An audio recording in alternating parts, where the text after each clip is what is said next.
Good morning, everybody. It's the Real Estate Coach coming at you live from K-Beach Global Radio on the beautiful campus of Long Beach State University. This is Keeping It Real Estate, and we are here to talk about real estate in the area of Long Beach and help you through that big decision. And I am joined in the booth every week by Big Bank Frank Casares. What's going on, everybody? How you doing? The mortgage mistress, Elisa Alvarez. Hello. And on a potty break, Scotty Shang, the Dean of Home Ownership University. Hey, how you doing? Hi, how you doing? I'm Scott. And I'm the Real Estate Coach, and let's get right into the show because we got some great stuff for you. Hey, by the way, Frank, your son had spelling bee. How did he do? How did he do? He did pretty in his well, recent spelling but bee? in the end, the kids with like the glasses that thick. I mean, what do you The kids with the thick glasses. what do you do when they dominate? They had X-ray vision to the podium and saw all the words up there. I was in a spelling bee, and you know what bit me? What? It was so embarrassing. Oh, God. What'd you lose on? Mississippi. Xylophone. Xylophone. Yes. I can't spell With xylophone. an X. Can you spell xylophone? XY something. That's why something. There you go. See? But Don't I be got the- embarrassed. And I was so upset because the girl after me got the word elephant, and she spelled it with an F, and I was like, P-H. Oh, yeah, right. P-H. And I was, Well, look, how come I didn't get elephant? I think at this point in our lives, we cannot be embarrassed about any of that because I don't know about you guys, but every once in a while, I tune into Are You Smarter Than a Fifth Grader? Yeah. I try not I to. swear to God, I miss half those questions. And I'm like, wait a minute. Are they? But basically, what they tell you is they pull those questions out of textbooks that fifth graders and fourth graders and third graders Right. read. We read it, But we just they don't remember formulate the question, and it's some obscure thing, or maybe, I don't know, some of them are. Let's see some fifth grader work this stuff over. I know, yeah. Let's see a fifth Yeah, grader do what we do. Come on, get over here and do some mortgage, kid. I swear to I God. want to see them find the 5% benefit. I know. Yeah. Yeah. But Can't don't even be say embarrassed shit if out. you can't do spelling bees because it's just the way it You is. know it. If you're not doing it every I day- to be embarrassed enough about Yeah, the that's- least of my worries. I had a girlfriend like that once. Oh, what are we? We got that one in quick. Oh my god, oh my god, oh my god, oh my god, oh my god, oh my Four god, minutes. oh my god. Frank, we get to talk about your subjects today. In fact, we are going to give you two Oh, my segments goodness. on today's show. The first one is what Frank is Marathon.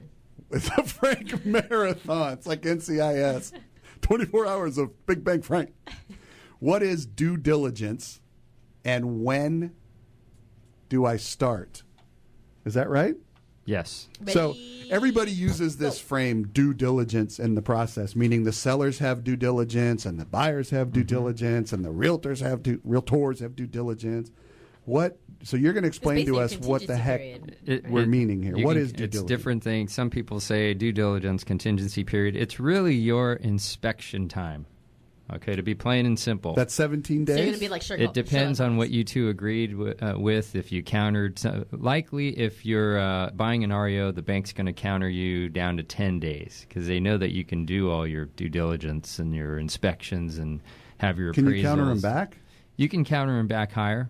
You can And say, look, I mean, I got a kid graduating, blah, blah, blah. It's going to take me more than 10 days. yeah. You don't care. I have a spelling bee I got to get. They may meet you somewhere in the middle at 12, but standardly, if you want the property, more than likely 10 is going to work for everybody. Banks are mean, Frank.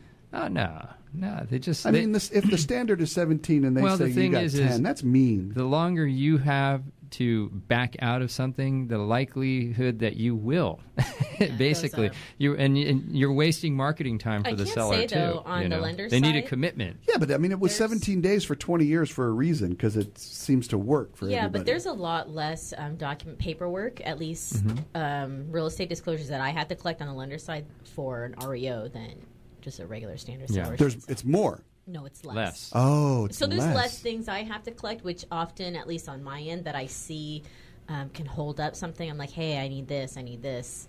Yeah. We've kind of talked about that before. That when you're buying foreclosures, REOs, whatever you want to call them, it seems to be a smoother operation than traditional. Well, because it's sales. cut and dry. You're not dealing with a seller that's selling on emotion. It's all business. It's all numbers. It's all dates. It's all time. Yeah, it's cold and callous Down because it's a to big REOs. bank. No, it's the way you want it to be a transaction. You want it it's to a be business. no emotion. You want it to be business timelines. Everybody's doing their job when they're supposed to do it. I love Plain and REOs. I simple. just don't like that I tend to get Oh, here we land go. safe as my escrow or something. And Ooh, did you just I use like the name? I like them. really? Yeah, I they're great. have I have my favorite. Without using names. I have my favorite escrow officer. Her name is just her first name. Okay, her first name is Sonia, and it's not necessarily her. Oh it's man, I like keep it her in the assistant. Hispanic thing. Listen to her. I like her assistant, Elisa, because her assistant is like on point. And I love it.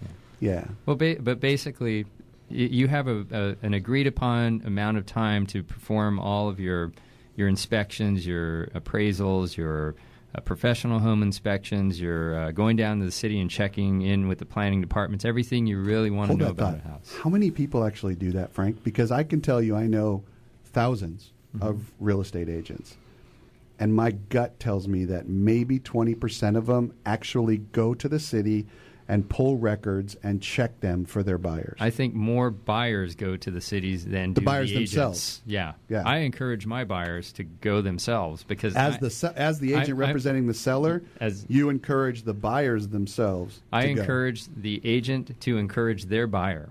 And I encourage who should the do agent it? Should it be the buyer or should it be the agent of the buyer? It should really be, well, me, I do it because I need to put it on the table that I asked you guys to go and check for yourself. Right. The agent should really press the buyer to do it because in the end, it's the buyer that's going to be unsatisfied if they find out that addition is illegally added. I think that's the nugget right now is that as a buyer, if Mr. and Mrs. Buyer out there, Fred and Ethel, if you're listening, look, either you or make sure your agent goes to the city and checks out this property before before your contingency period or your due diligence period is over, because there might be some things you pull from city records that you don't like.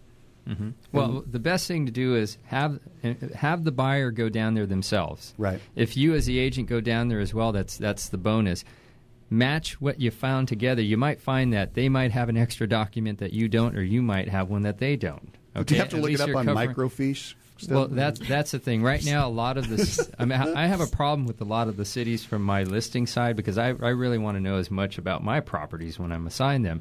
And I find that I have to go to the city maybe 2 or 3 times and talk to 2 or 3 different people to really get a complete story. A lot of the cities have laid off their senior people that made more money, and now they have newer people that make a lot less money but have a lot less experience and know-how when it comes to the archives of a property. They don't know how to use the microfiche. Some of them don't know how to use the microfiche. What is like, microfiche? what is this? I've gone to cities where I've been told I need to come back because their printer isn't working. Wow. So then I come back. 1 to 10, Frank, how important is it as a real estate agent representing the buyer or the buyer themselves to go down to the city and check records? I think it's crucial to help your buyer in every which shape or form. So you're saying it's a 10? But a lot of brokers will say stay out of it, leave it to the buyer to do the due diligence so that because you're there's not too much of a liable for liability. anything? Yeah. With me, I feel comfortable doing it because I know what I'm looking for. Right. And I know what I'm seeing when I read the building permits. And things but ultimately, when you're using as a buyer, when you're using a real estate agent, that's sort of what you count on them to do for you, or at least show you how to do it or tell you how to do it. And I may give them this information, but I will put in writing also. I highly encourage you not to just rely on the information I'm giving you here. You need to see it and hear it for yourself also. You are rare. You are rare, my friend. As a listing agent, as a selling agent, you're very rare because you're actually looking out for the best interest of the buyers all parties. I had a listing agent. I have the name of the HOA. Frank gets guilt real bad. You're special, Frank, and not just in a special way. No, special ed. No, honestly, this is the truth for 2 reasons. As a business professional, you have to cover your rear, and on top of it, of course, it's only fair to your buyer because you don't want to get that call, that disappointing call from them. Hey, Frank, I have to knock down that back room. Yeah. And I wish I would have known this before. I wish you would have known that. And somehow it does come back to a lot of finger pointing in the end. Like I said, you're a good guy. You're a ethical. Hopefully you can find Frank's. Yeah, all right. Enough steak of them. dinner.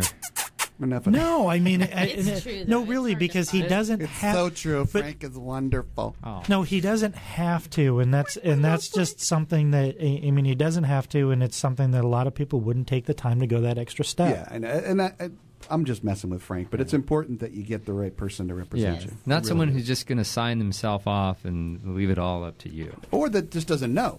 There's a lot of newbies out there, man. A lot of rookies. Know to do that. If you haven't, they listen to our show. But I'm just saying.